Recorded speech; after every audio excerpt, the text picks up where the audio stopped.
Oh my word, the bitch is back, ladies and gentlemen. That's right, this is the second ever episode of Rock Radio. If you are wondering quite rightly what happened to episode 1, well, you missed it by about 20 years. There's 2 cassette tapes out there in the nether.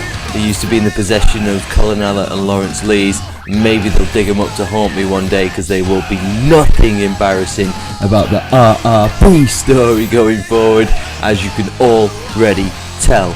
So, what is going down in episode 2? Well, I have got my good friend Mr. Blair Wilkie of The Shuffle. The Shuffle, long-time rivals, begrudging friends of the Mighty Kirks. But The Shuffle represent some glory days back in Mac, when we basically ran the town, or at least the punk scene of the town. So we're going to have a chat. There's going to be some little chatter between me and Blair. We're going to talk about what the future may or may not hold for The Shuffle, what the Wilkes makes of everything, what's going on inside the Wilkinson Sword's mind. These are the deep issues that we'll be exploring in episode 2.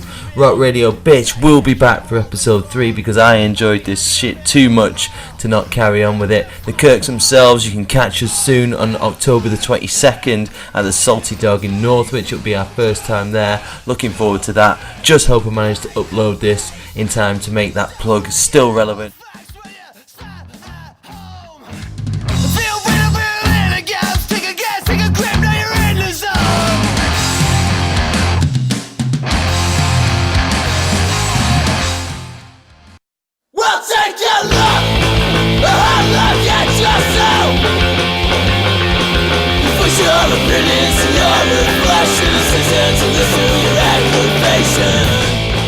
Alright, ladies and gentlemen, touching down for the first fucking attempt at this business. I'm here with Blair Wilkie. Howdy. How are we doing, Blair? Blair, I think just so I can get off the mic at the earliest possibility, why don't you tell me, well, who are you? What are you doing here? Why are you in my house, Blair? I jumped over the wall. I've been in Macclesfield for 17 years. And for about the last 15 of those in a punk band called The Shuffle, originally called Monkey Shuffle, way back in the day. Slightly inactive over the last few years, but there's murmurings. There's rumours of a comeback next year. So in the west. So yeah, watch his space. Good stuff. All right, well, nice one. Cheers for coming down and participating in this sort of trial of what we're looking to do here. I think what we'll do, just to totally kick us off, is play one of your tunes now, State of Emergency. So what were you playing? Because you did a few different instruments. We have had a few change rounds. So back when we did State of Emergency, I was a guitarist in, it was Monkey Shuffle at this time. Hence why you'll hear a decent bass line, because it was Dave who can actually play bass. So yeah, this was written, oh god, I don't know. You're probably talking 2004, 5, something like that. And that's what I like, that's old school. That is old school. And this was, so yeah, probably the best thing about the song is like the bass line.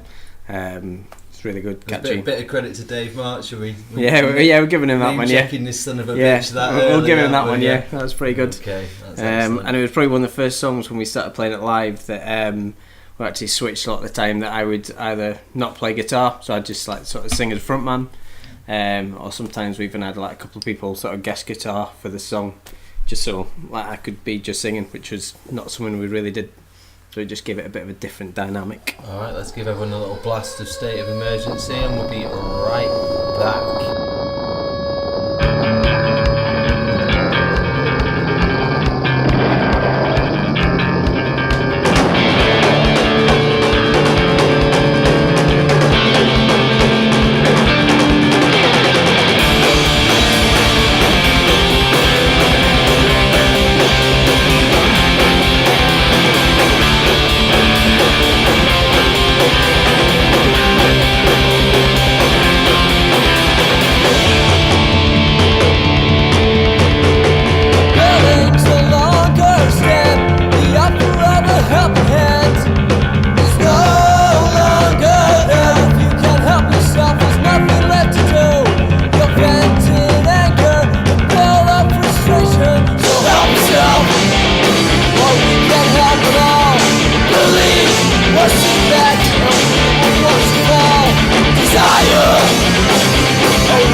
takes me back to the time when you were the king of wearing bandanas, which was a very specific time. So that had the sound certainly of an album that was recorded in a true DIY style. How did you do that? I think that was probably around the time that Dave was about to start in university, so he had a little bit of access to some studios, but I think most of it was recorded. We had a band room set up in his parents' house, whereby literally their dining room was just given to us. Literally, like, the windows were boarded up with soundproofing. Like, they were, to be fair, his parents like let us off with it quite well. Like, they didn't have a dining room. It was a drum kit set up in there 24/7. Our 4x12s, 8x10 bass stacks set up in there the whole time, and we just recorded it in Dave's dining room, I think, pretty much. How long was the process, would you say? Probably longer than it should have been. One of these things that just goes on and on, but I guess back in those days we probably had more time because we were probably all at uni or in your first jobs where it's not as maybe as serious and like you can have a lot of time off. Or, was like, that at the fruit and veg store? Maybe not that far back, but maybe when we were cleaners. So yeah, we probably did it over like, I don't know, I've forgotten a couple of months. You and Johnny were toilet cleaners for a long time as well. Stars are made that. That's good. That was quality shuffle working basically. Those are the glory days. They were. So let's cut to brass tacks. Let's get to the heart of the issue here. So you used to be Monkey Shuffle. Yeah. And then we dropped the monkey. What was the deal? That was at a point where we'd probably been in the band, I don't know, 5 years or something, and it was always fun and we enjoyed it and stuff. And then we kind of got to a point where we just thought, this is all good and fine, but do we want it to go any further? Do we want to take it a bit more seriously? And obviously at that age we were 17, 18, 19 when we were starting it off. And by this time you're in your early 20s and you're playing with like trying to get gigs with bigger bands, and we just thought people would take us a bit more seriously. So we changed the name, and when we changed the name we did a bit of change round as well. So Dave went onto guitar, I went onto bass, and we probably just started writing harder stuff in terms of like, harder to play, more technical, like more riffs, because I couldn't do them on guitar. So you'll notice if you listen to the old albums, the bass lines are good and the guitar's alright, and then as we sort of progress, the bass lines get simpler and the guitar gets better. You just concentrate. There's a reason behind that, yeah. That groove. Yeah, I'm just laying down the groove, yeah. It's got to be done then. You're not a weirdo bassist though, are you? You don't really bang on about it. No, I could just keep it steady and like that, yeah. Just Gotta give some sort of shout out to Andrew White here, formerly of Manifest. Perhaps not the best intro when I said a weirdo bassist, but certainly a man who likes to talk about bass guitar. Christ, him and Ian in a pub in Stockport back in August, just banging on about probably pickups or something like that for about an hour. See, the thing is, to bang on about bass, you kind of need to know what you're doing, so that rules me out. So I've got no rules to talk about, so it's fine. You see, I remember you doing that. I remember thinking, Christ, the world doesn't need another The Band. It was like it's like changing your football team or something. You don't get a second chance at a band name. Looking back now, we maybe should have just changed it to something completely different, but then we thought, we're still the same members, we're still writing, maybe not the same stuff, but similar stuff with similar influences, so we thought... I fucking maintain that in 1998 there just wasn't any The Bands. It was a dangerous thing You have always claimed you were the first. Yeah, well, maybe not the actual first, but certainly the first of the next wave. Yeah. We were proper chilling, and then, I don't know, like 6 months later the Strokes and the White Stripes came about, and it's like, oh no. 10 a penny now. Oh no, what has gone wrong here? Absolute shambles. Well, given recent, things in the pipeline, the rumours that you talked of before, there may well be one less The Band in the coming future. Who's that? Well, a potential name change. Potential name change? Yeah. Jesus Christ, you're dropping bombs over here. I won't go any further. That's just to say. Is this going to be more serious? Are you just getting it's probably serious? I don't know. I think it might go back the other way. You're going back to your wacky. Because we're old now. We've realised we're not going to make it. Let's sort of talk about that then. So who's driving this potential new format? Who've we got now? So it's now just the three of us. So Craig no longer plays drums. Just didn't fancy it anymore, so fair enough. Fair enough. So we've now got Dave moving on to drums, Johnny on guitar, and then me on bass still, so just the three of us now. Okay. Bit of a change in direction. Still similar influences, but maybe more influences on what stuff that we listen to now, which is maybe... Day to remember. No. Constant day to remember. I do like a day to remember. I don't know. I guess you just change as you grow up, don't you? You know, like when we first started out, we listened to like, I don't know, Rancid, Dropkick Murphys, which I guess you'd put into, if you put it into buckets, like Comedy punk. yeah, comedy and like Only now. maybe only not now. like, it sounds a bit harsh, but like quite basic punk. You know, your sort of 3-4 chords. Okay, they had like, you know, Freeman on bass. It was like nothing basic about it, but the general song structures and stuff was quite basic. And then we had that sort of bit in the middle where we started listening to more, you know, tech, like getting into like Wilhelm Scream and stuff, which is a bit more, you know, not that we were ever going to reach the heights of like the techiness of Wilhelm Scream, but just thinking, right, we need to progress it a bit more from something that's like 4 basic chords to something that's a bit more interesting. Yeah. And I think a lot of the stuff nowadays, especially it's like, I think back in the day there used to be a punk scene, and now there's like 7 or 8 different punk scenes. You know, it's like a hardcore scene, there's like an old school scene, Yeah. there's like the newer, the sort of the Menzingers, like the more chilled out punk, and we're probably heading down that sort of route. Chilled out punk. Yeah. Chill punk. Yeah, I think it's maybe our age. That's good. Well, it was only a few Saturdays ago I was around your house sort of lamenting, sounding off about Rancid, getting quite emotional. You were getting, yeah. Yeah, getting quite emotional because I think the line even said they're dead to me. Did it not come out? Christ almighty. it might be going a little too far, but I don't know, it just upsets me because they were totally my fave. But it's sad to see something so great die. But it is funny how like your whole, what you listen to changes. Like if you'd said to me like back then that I'd listened to like, you know, the more chilled out stuff now, I'd be like, nah, no chance. But then stuff just evolves and it changes and stuff becomes acceptable. You went to see Bush the other Yeah, night with me and Johnny went and saw that? Bush. It was classic. It was like, because the first proper gig I ever went to was Bush. It must have been like 99, 2000, like not long after I moved down to England. We got tickets to Bush because they were like, at the time, I wasn't fully into music. I wasn't playing guitar or anything at that point. It was just like stuff that my brother and I listened to. It was like Nirvana and Bush. So I found out they were in Manchester. Me and Johnny had tickets back in whenever it was, 99, 2000. And then he got chicken pox like the day of it, so he missed out. So I went with someone else. So this was like, oh, they're back in Manchester. I can't blame it. I got chicken pox when I was like 23.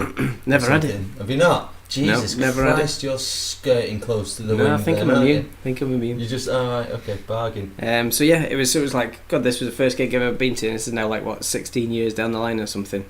It was good. The old classic hits were classic, and the new ones that you didn't know were like, bit like... I had some alarm bells ringing the other day, because obviously it was the chap Gav, Sexy Gav, was on. That's why we went on. Was on that program, The Voice. Yeah. And then on Spotify or something, I spotted that Bush had a new single, but the actual cover of it, the artwork, it said Bush with Gavin Rossdale. I was like, yeah.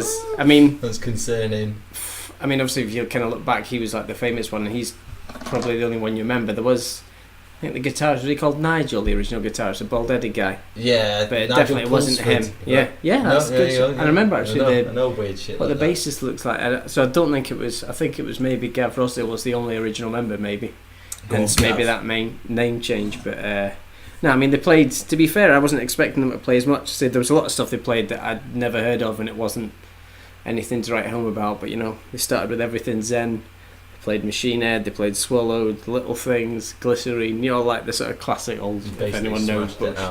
And it was good, although the most devastating part of the night was a pint of Tuborg was £5.10. Where was this, the Ritz? This was at the Ritz. Oh, it's fucking savage. Nearly had to pull John out of a coma, he was absolutely devastated. I it was a good night. Don't know how to get away with that at venues. Well, I do know how to get away with it, because you've got nowhere else to go, have you? But it is... absolutely scandalous. Right, I think it's probably time we intersected with another tune. We better stick another shuffle one on.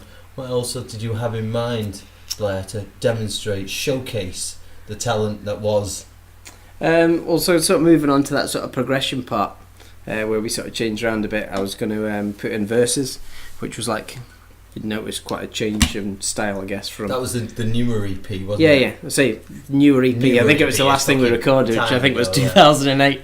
That's how.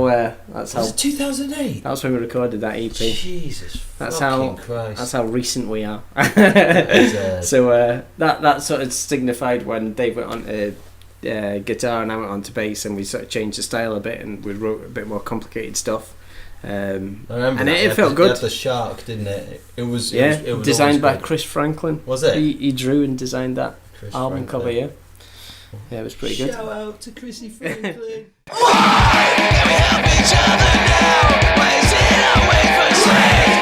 Can't be right or wrong, it's how we handle it. Come find out on that side. You might learn something today. Always another way. Can we walk away? Just like them out the side.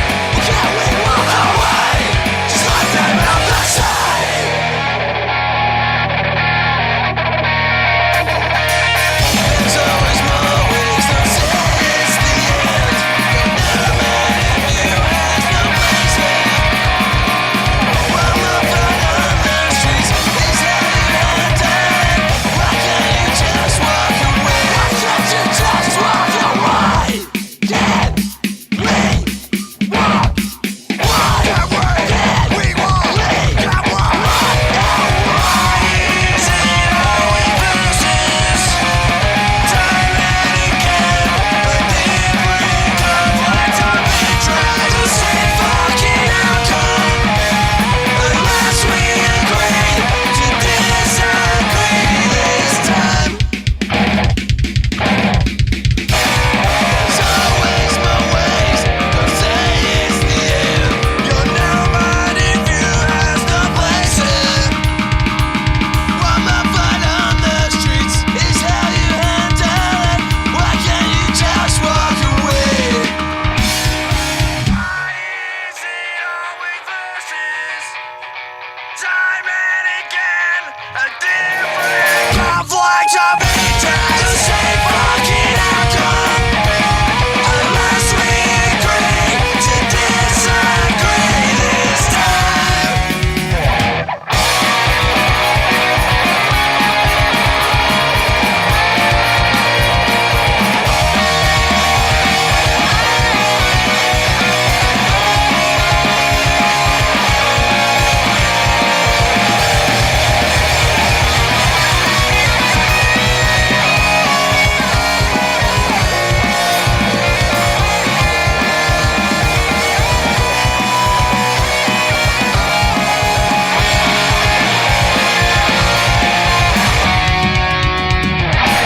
Okay, so in the sort of interlude that wasn't an interlude due to the power of editing, we've just watched a shuffle play at the Swan back in 2011, which must have been a glorious night because we had a Dirtbox disco backdrop. So that must have been when we had them. Which I was think that might have been the night where the guy played one of his guitar solos from In the that Mic was cupboard. Spunk came on and got himself stuck in the cupboard. That was a quality night. That was absolutely banging. All right, so moving the Blair Wilkie story forward slightly because this is about you, not me. That's what it says. This is your life. This is. Do you get a red book at the end? Yeah, too right. You get something at the end.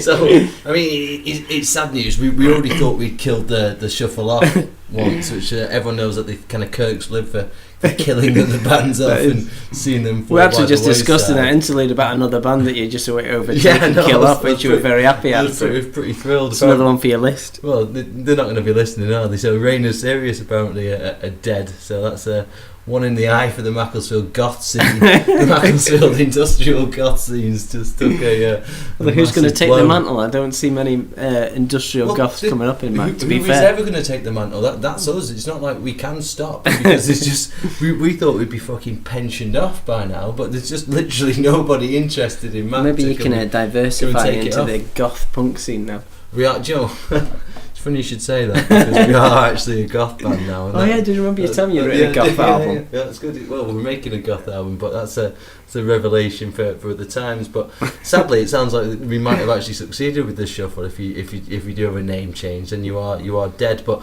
they certainly disappeared for a while. I think it's fair to say. Yeah, I mean, we lay most of that blame at Dave. Oh yeah, 100%. Yeah, jet setter. Yeah, so like, I mean, That's he's sometimes it's like here for. I mean, try to do this new stuff now, for example. So we've had like 3 or 4 practices over the space of about 2 or 3 months, and then he'll just like be in America for 6 weeks. So it's like we've actually been recording some stuff, sort of over the Atlantic on Cubase. Really? So like we'll Jesus do Christ. like a drum track, Yeah. and then me and Johnny like will go to his house, record the bass and guitar, Yeah. send it like via Dropbox to Dave. He'll like mix it. Didn't Dave like quit being in bands though because he didn't like playing? Because he was in Stand Out Riot for a bit. He was in Chief for a bit as well, wasn't he? Exactly, yeah. So he got used to playing some decent gigs, but Yeah. Surely you can't lose that bug. Nah, I do you know don't what think mean? so. I think part of maybe the reason why, when we'd like, because we hadn't written anything for ages, and this was maybe part of the whole thing where we are now, is we hadn't written anything for ages, and so we didn't do that many gigs because then you were just playing the same songs over and over again, and you never sort of got around to writing new ones. So it was like, you don't be doing songs that you played for 5 years, on a weekly basis playing gigs. So it kind of got to this. It kind of got to the stage. It kind of got to the stage where we'd do like 1 gig a year or a couple of gigs a year, and then you didn't mind because it was like, oh, I haven't played this for ages, and it was like a bit of a buzz, and you still get that buzz of like playing and being on stage and stuff. So when Craig said like, oh, I'm not really keen anymore, we said right, we'll go 3-piece. And initially we sort of, just to get back into the swing, because we hadn't done anything for ages, we just started like sort of practicing the old shuffle songs, and then we kind of just said, we kind of all made a decision to say, let's just try and sack it all off and literally just write 100% new stuff, so we're not bored of playing stuff that you'd written 10 years ago.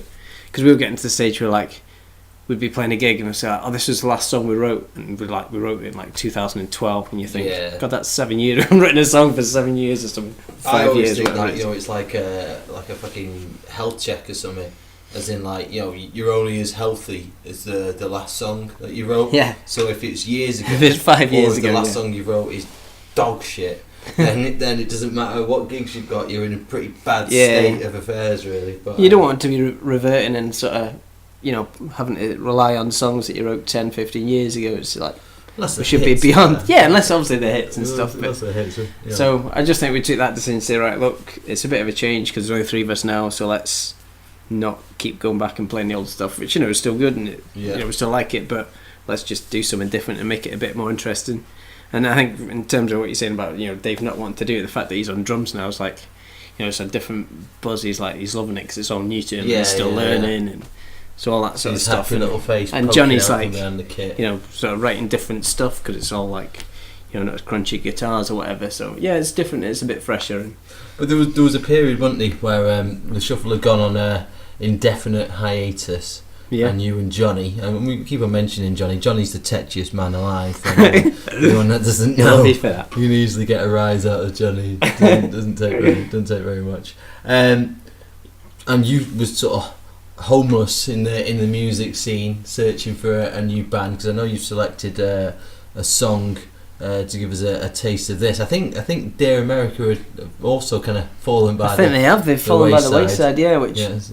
To be honest, like, when we'd known Chris from Dear America for... Actually, a weird thing came off my time hop today, a picture of me, Dave, Chris and Liam from Man Maiden, who I thought Explode. Right. Playing a gig, like an after photo of a gig, I think it was probably at the Townhouse in Mac. From like 8 years ago, and a picture of me, Dave, and them two, and we'll obviously like 8 years ago, they're like crazy. So I mean, we've known them for ages, but he'd done an EP that he'd had written for years, never really done anything with it, and we'd done 1 gig, me, Johnny, and Will, where we'd sort of taken the acoustic stuff that me and Johnny had written and turned it into like a 3-piece, something different. Yeah. So we did 1 gig with that, and then Chris was like, I'm looking for some guys to sort of do this Dear America thing. I've got loads of songs written, but I need a band. So it was just him on his Billy Todd. Yeah, he'd recorded it and written it with a band Yeah. previously, but they never really did any gigs of that. So I think me, Johnny, and Will did that for about 2 years. And you needed a host, so you moved in. To be fair, it was probably the favourite music I've ever played in America. Fair It's enough. like in terms of actual being like playing it and stuff. It was just really enjoyable, and it was pretty chilled and catchy and stuff. And I love playing it. I was gutted when it kind of got to the point we recorded an album. The album, like, I love the album, and it's great. Remember, it like, took a while. This the album, album bit of took- time put into it. I wasn't think the album took well over a year to record in stages. I think I recorded my bass after the drums, and then there was a good 7-8 month spell before any guitars got recorded. It was crazy, but I think the album sounds really good, and I love it. It's one of the best things we've sort of done. But then it got to the point where, like, we were never really doing that much gigs, and it kind of felt like it should be more. And then sort of Chris wanted to do more with it, fair enough, and we couldn't commit to what he wanted. And I think he tried to get some other guys in to do that, and it just never really worked out. So I think it just real life petered people. out. Yeah, Real that life is fan how it politics happens. and real life getting in the way of rock and roll. But we'll spin a Dear America now. So this is I think I just did my first slur and I've only had fucking one can. This is Blair's favourite music ever to play. So what track's this now and what we talking? This was a song called "The Coast," which was on their original EP, but we re-recorded it. Cool. For And the album. your bass on this, are Bass you? on this, yeah. So you stuck with the whole Yeah, bass thing, which makes sort of sense because Chris was a guitarist anyway, wasn't he? And Yeah. and Johnny. And to be fair, for my shortcomings on bass, I think what I do is I do it pretty well. Like, I just keep it steady, but like, and it's pretty simple. But I think it's You know, got I've I think it's got good rhythm. played bass in a band before. We have this revelation every You now and started again. off, Yeah. didn't you? Yeah. When the Kirk started in '98, and then we all went to uni in '99, and then late '99, early 2000. They used to have this fucking rock sock, rock society, metal sock and stuff like that at uni, and then adverts and stuff. Not even on the internet, like on fucking pieces of paper and stuff like Notice that. boards. Notice boards, and some indie band wanted a bassist and sign me up. So it wasn't me Deftones. I didn't realise it was for a different band. I thought it was just for the Kirk you did bass. No. I did in the second ever gig. I played bass and sung on a few songs, and I always thought it was pretty legit. But you know what I mean? It's just like I don't think I would have really sort of excelled in either discipline. You don't think you would have been 20 years down the line in the Kirks if you stuck on bass? I think I was pretty reasonable for this band because at the end of the day, you're not doing anything particularly flashy. You've just got to hold down that rhythm and keeping it going. Everyone knows my timing's impeccable. It's actually my strongest suite. Right, okay, so let's have a little bit about your bass, albeit with no doubt some sort of metronome or something, so not really comparable to doing it in the cold light of day. This is The Coast.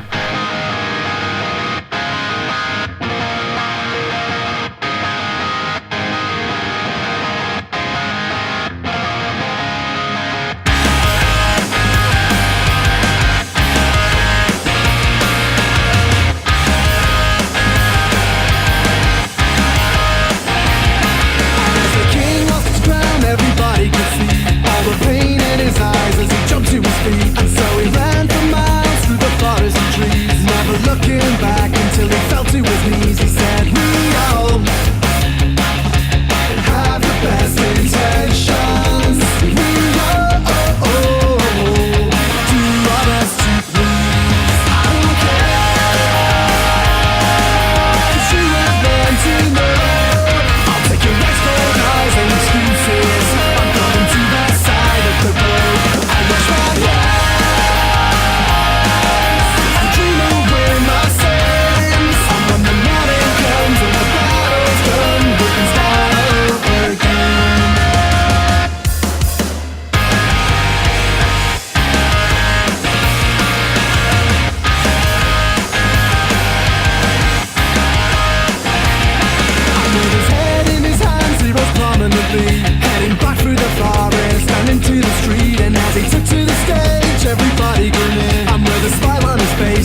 coast, and I mean the first thing to come from that is that you can hear it's recorded nice, it's recorded well. You know, there's been a lot of time put into that. I mean, that was done vocals. in professional studios. What was it called? Foxhound Recordings, I think. Whereabouts was it? It was literally on an industrial estate in the arse end of nowhere.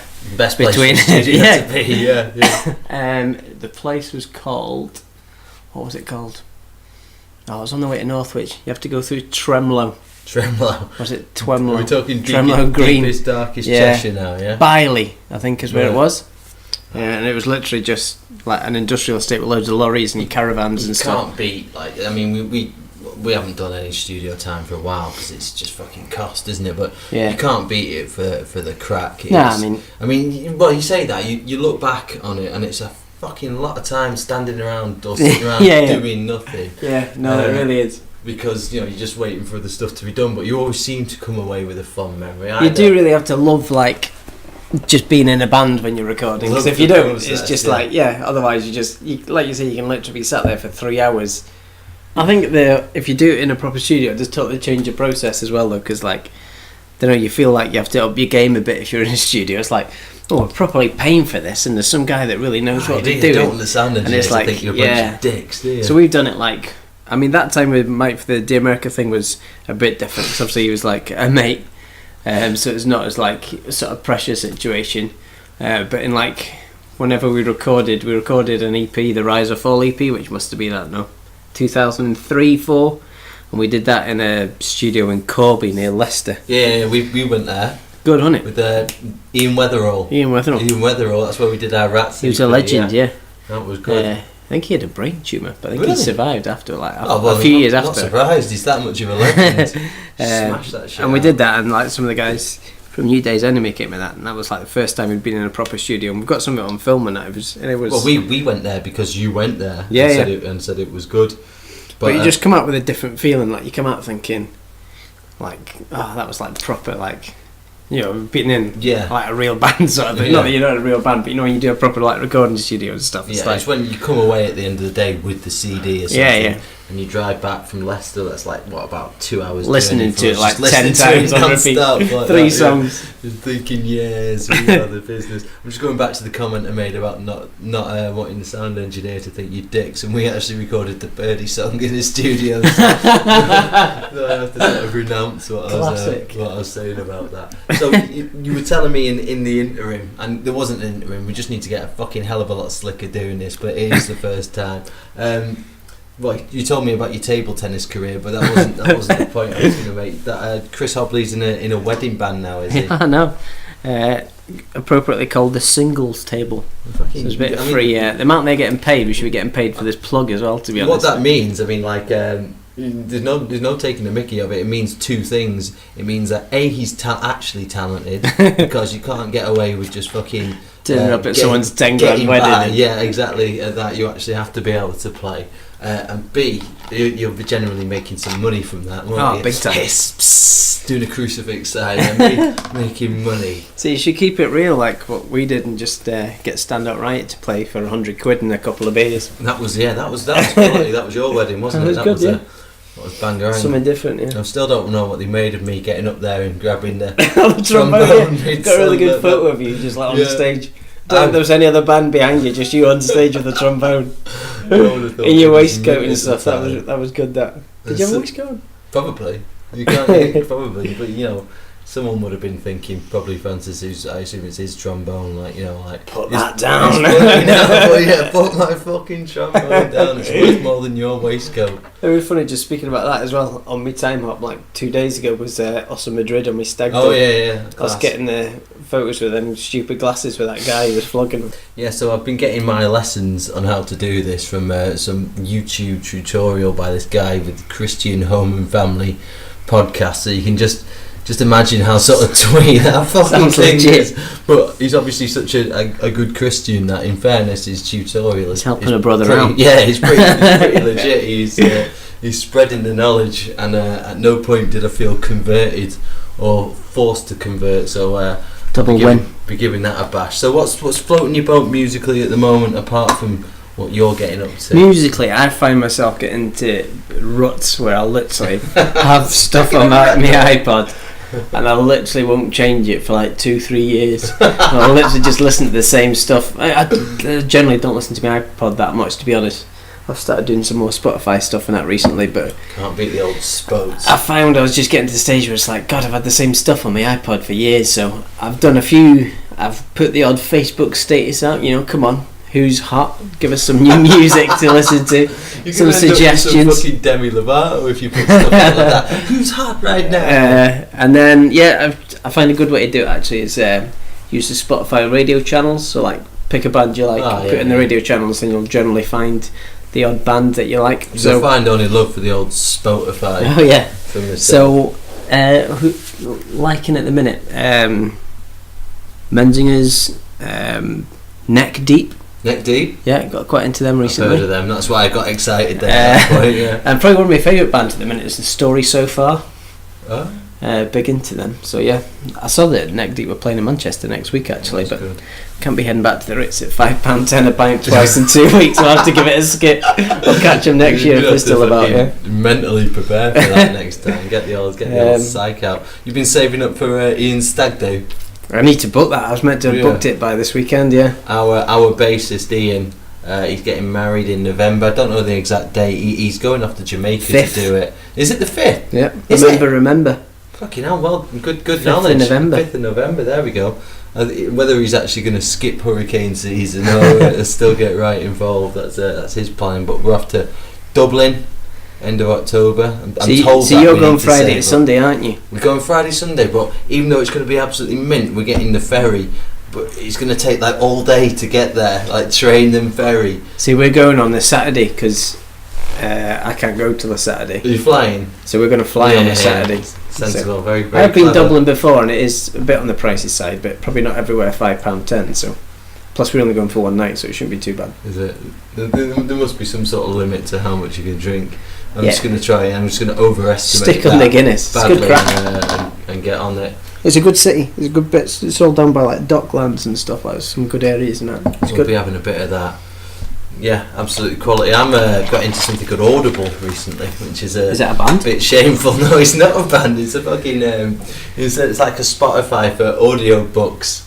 So he's interrupted my musical listening. So, yeah. So what sort of books are you Well, I'm listening audioing? to It at the moment by Stephen King. I'm not mad into me horror films, No, I'm but not. then with it coming out, Take out the imagery though, and you Yeah. might be all right. so with it coming out and everyone's getting dead excited, I don't think I've ever read a Stephen King book, and it's quite No, I legit. It's genuinely quite legit. Yeah. Does it still portray the fear though? Not Of really. audio? No. I'm watching it. I'm not watching it. I'm listening to it, thinking like I could probably handle the film. Like, I'm a big boy now. A few chapters in, nothing particularly Yeah, scary's happened. I'm not a horror film man myself.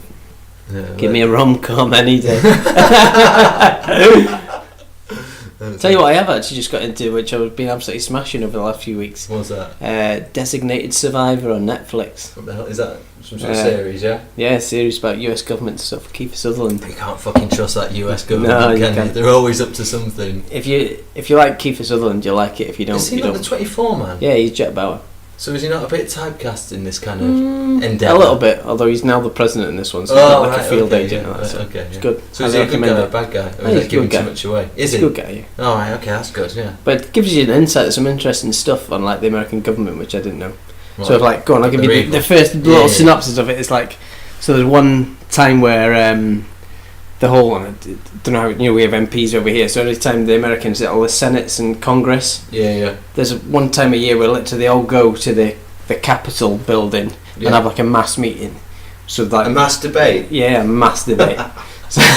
so basically, because the literally the whole government is in one building, Yeah. they have this thing called a designated survivor, Okay. where they pick one MP or Senate or Congressman, whoever it is, to stay, like not to go, so that if worst thing happens and the whole place falls down, blows up, Yeah. there's one person left to say, right, Continue, like, you're the in whole charge now, government. you're continuity of government. Bargain. And the first episode is obviously they all go to this thing.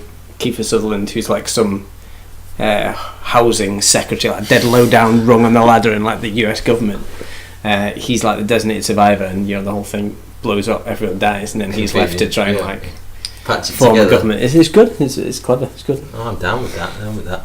So I'm gonna rest the subject back round to music just for sheer obligation.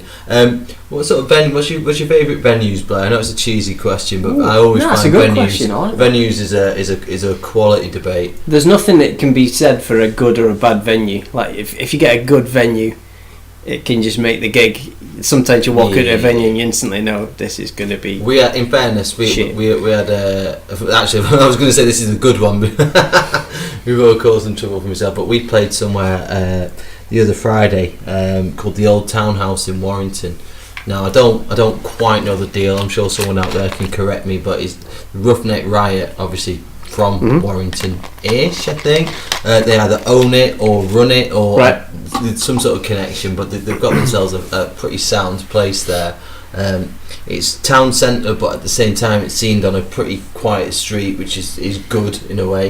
It had this like lawn stroke driveway leading up to it. Now it's September, it was pretty mild, but it was dark and stuff, but you sort of walked up to it thinking, God, if this was summer, do you know what I mean? Everyone be outside, it'd be packed out here, a beautiful little sort of garden. Get in there, top bar, good beers, stage off to there, proper stage, sound desk, an actual sound. That's always a comfort insight, isn't it? And instantly thinking, this is a place that gets it. Do you know what I mean? Yeah, no, it does make a big difference. I don't know what I was talking. I mean, probably the biggest and best thing we've ever done was like an Academy on Sign night, but you can't really take that because you're not going to get them as like an everyday gig. No, but you still mint when you get you up on notice, the big when you stage, get up and do that, you think, this is different sort of level, next level, you might say. I don't know, probably some of the best ones we've ever done is in Leuven in Belgium, which was literally in like a little square. It's quite a university town, and it was literally just a tiny. Well, I say tiny, like by no means a big room, like a cafe downstairs. You're compare it to the size of my dining room, then, weren't you? Do you know what? It's literally about the size of this whole room opened up. It's probably not much bigger than this. That's going to be absolutely huge, then, isn't it? It is. Yeah. And we literally played, and like I was stood at the door of the venue playing. So literally every time someone came in and out, I had to move, and it was like that sort of packed. Like literally, there wasn't really a stage. We were just sort of stood in the middle of the room playing. And there's people stood behind the drums, like people just stood all mixed in around you, and that was class. It was like, not something you kind of really maybe get over here. Other stuff over here. I mean, where we started out, the George, you couldn't really do that for a venue. Yeah, we had everything you wanted. Talk like about the George for fucking hours. This was slow, like little low sloped sort of cave-like ceilings. I don't know whether it gets more and more legendary because time passes. And you look back at it with like sort of fond memories, but the George was a place in Mac, and I don't know whether any of the sort of current bands that we might play with had the pleasure. I know One Man Stand did. Shout out to the boys in One Man Stand. That they played there, but it had that kind of long rectangular room feel. Do you know what I mean? Where the audience are funneled in. And it had that. It was that sort of size where. You only needed 30 people, and it was hot, sweaty, rammed. It was perfect. You didn't need, and the thing is, it was always well supported anyway. That was it. It had that essential ingredient of a venue where it's also a kind of a pub or something like that. Like a hangout that people go anyway, and they don't go because of who's on. They go because that's what it's like. One of those things. It's like there was never a conversation. What should we do this weekend? Where should we go? You just said, "Are we going out?" and you knew where you were going. It was never, where should we go? It was just like, right, we're going. I bet. I imagine. I don't live in Huddersfield, but I imagine the parish is a bit like that, which is a top draw place. I've never been in the pub, never the venue. They get some fucking raw acts on the parish, man. They get the Bronx on at the parish and all sorts of mad stuff. They had KRS-One there the other day. Mikey, who runs it, clearly does the business, but that's a cool pub, man. That is a cool pub that if you lived near, you just go anyway. Exactly. Do you remember my birthday a few years back when a random tray of tequilas came round? That was good. And the waiter, the guy from the bar, just sort of delivered them with a message. Just said, "Mikey Shiraz sees everything." So I don't know whether that was CCTV or more likely Facebook, but that is class. He knows the drill there. Probably another place I'd put up in sort of local place and place that we played a few times would be the Star and Garter in Manchester. It's clinging on, that place. It's meant to have gone It is, a long I know, time I can't believe ago, it's still but- there. Well, I don't know. I'm starting to get the feel that it's going to stay because I think the plans have been sort of put back. I don't know. I just follow little posts on the old Facey B every now and again. Again, it's just the the sort of shape of the room, the stage. Again, don't need that many people to give it a good night and stuff. Yeah, some decent stuff in there. There was a decent place in Stockport actually at the moment called the Blossoms. Oh yeah, you played there a couple of weeks ago. Just reminds me of like the Queen's, which is a pub in Mac, but where it's all one level. It used to be a big deal, like like, oh, it's got a stage. Like a stage was mint, and they are mint, but there's something to be said for everyone being on one level. Yeah, I think it's I don't know, the old cliche of being like at one with the audience, or something like that. When you're out front with the mic or something like that, because you can always do like a fucking shambolic get up and down off stage like that, but you're just encouraged to just be in front of the band, and people just are automatically there. You know what I mean? In a little sort of semicircle. Yeah, I mean, back in our sort of heyday where we were sort of gigging a lot and stuff, we'd always try and make an effort on, like, say we did a song where if we ended on something I might just sing on my own, we'd always make an effort that I'd try and go out into the audience to sing, or like if Dave went through a little spell of having a cool wireless guitar or bass at the time, and he'd often go and stand at the back of the room and play bass. It's just something that sort of changes I don't know what happened changes the dynamics. to wireless packs. I don't know why, because Ian and Colin got them, and they were in vogue, because they were cool like wireless. And then I don't know, maybe they were unreliable or something. I think that tended to be the case. Got fucking lazy and ditched them. But we played down in London once at a place called the 12 Bar Club on Denmark Street, and we were playing Don't Owe You Nothing, which is off sort of a 2004 album, so it shows you how long ago that was. And during the fucking solo, Colin just more lead, let's say lead, because the lead's a bit easier, isn't it? Just fucking legged it off stage, went out a fire exit, and just ran round the pub, and then came back in through the front door, but he didn't miss a notice. So that was, you just don't get that kind of quality. That's classic, legendary stuff. Do you? You get that kind of nonsense going on. Alright, Mr. Wilkes, I think we'll draw this up because some sucker, aka me, whose idea it was, has to learn to edit this bad boy. It's going to be a good few hours. So. Yeah, I reckon so. I reckon I might be calling in a bit of fucking assistance as well. Christian Home and Family Podcast man might be getting a call. He might have to contact him through the gods. Deliver me from evil, basically. It's been a lot of fun. Let's have a high five for the microphone.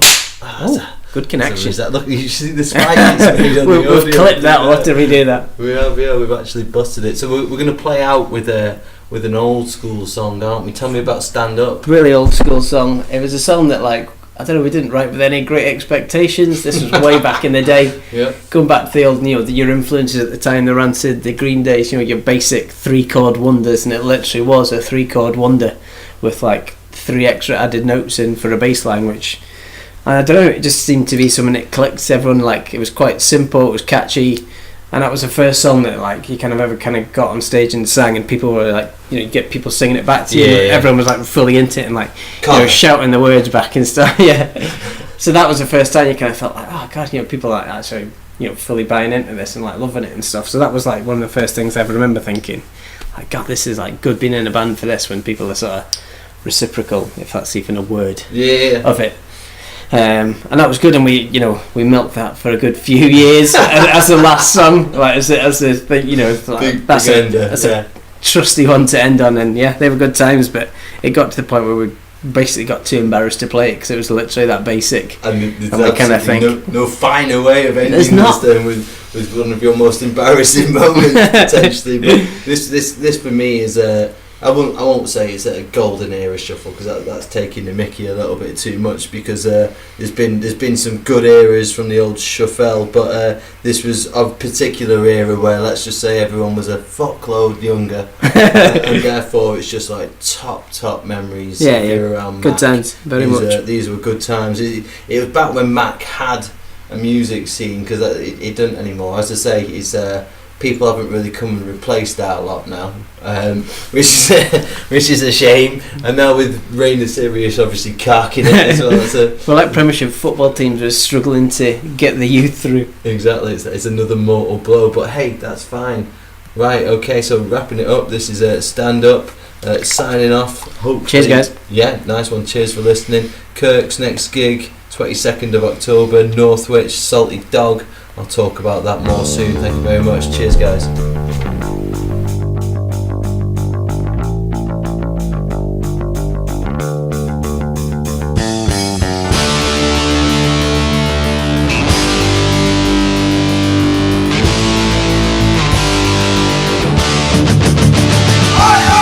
Everywhere we go, we all want you to know we do everything the best that we can. And if you think you can do it better than us, then come and see us after the show.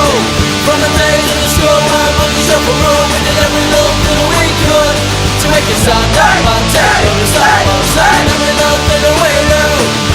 Working on a day, we still have the time to play me so we need just to give it all up. But we're gonna need the strength and the will to carry on, and carry on for sure we will.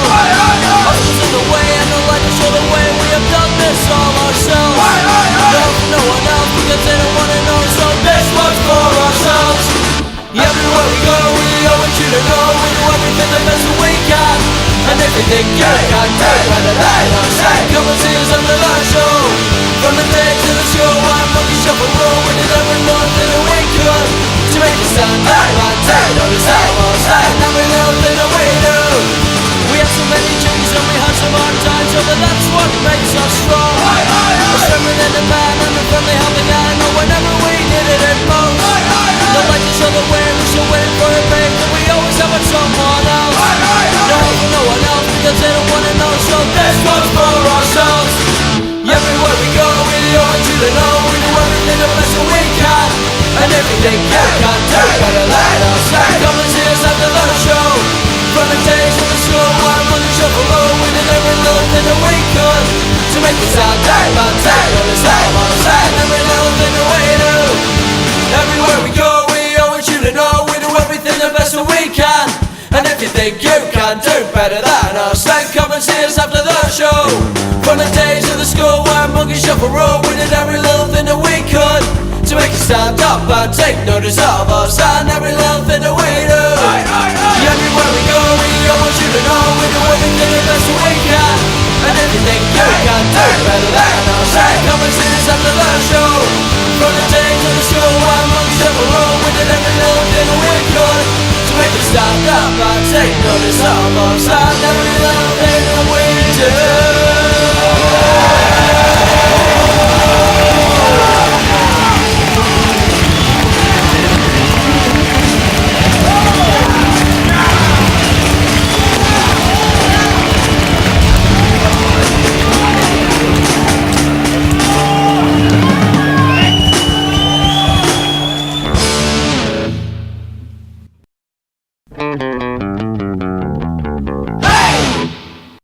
I got confused. Well, that's it. That's all she wrote. Nothing good's going to happen now. It's not like the end of a Marvel film. It's done. There'll be more. There's got to be more, though. There will be at some point. Just you wait.